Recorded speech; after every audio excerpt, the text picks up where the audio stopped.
Hello everyone, my name is Justinas and today I will be filming my first video on this channel. So in today's video, I'll be doing a review on the Samsung A41 1 year later. So let's start with the body of the phone. It is built out of plastic, but its gradient back panel is still eye-catching, and you can see the geometric line pattern which is typical on Samsung mid-range phones. The device is thin and quite comfortable when using with one hand. The screen is 6.1 inches Super AMOLED display with 1080 by 2400 pixels in a tall 20:9 aspect ratio. It is an Infinity U panel, meaning it's got a water drop shape cutout for the selfie camera. The display performance is great with plenty of sharpness and excellent brightness. Under the display, there is an optical fingerprint scanner and it works pretty fast to unlock the phone, but sometimes it may take a couple of seconds. It also has face recognition. The Galaxy A41 has a single bottom firing loudspeaker. Loudness is below average, but it does do surprisingly well with vocals and mid-tones, and you can even hear a bit of bass.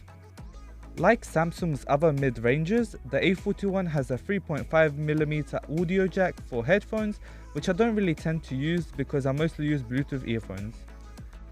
This phone has 64GB of storage, which can also be expanded by microSD up to 512GB. I currently have this phone running on Android 12 and One UI 4.1.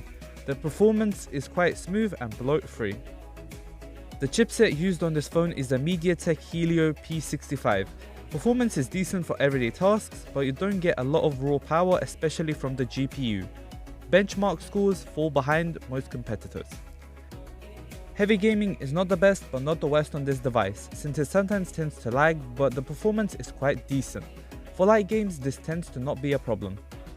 The battery life on this phone is impressive, with 3500 mAh. I mostly get more than half a day of usage with one charge. The A41 also supports 15W fast charging.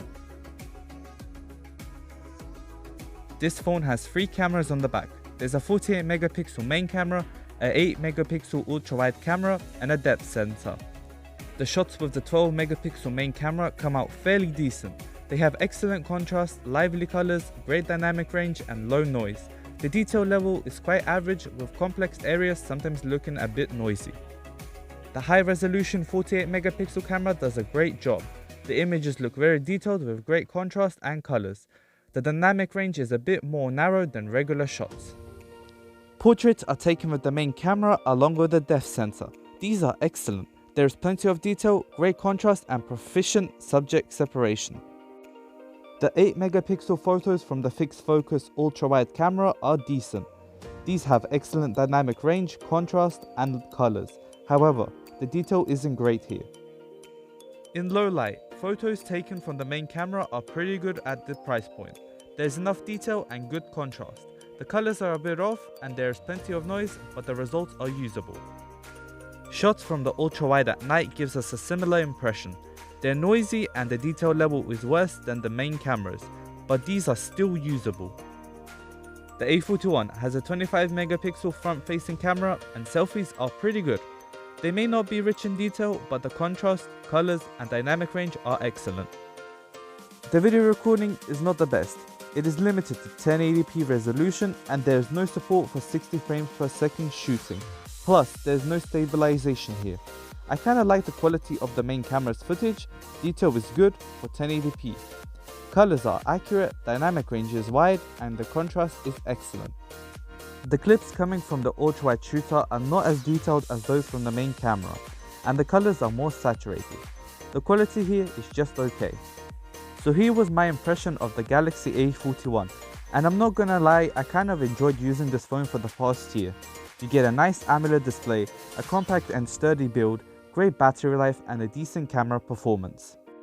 Now, the real question is, should I recommend you buying this phone? Well, if you're not considering to do heavy tasks on this device, then yes.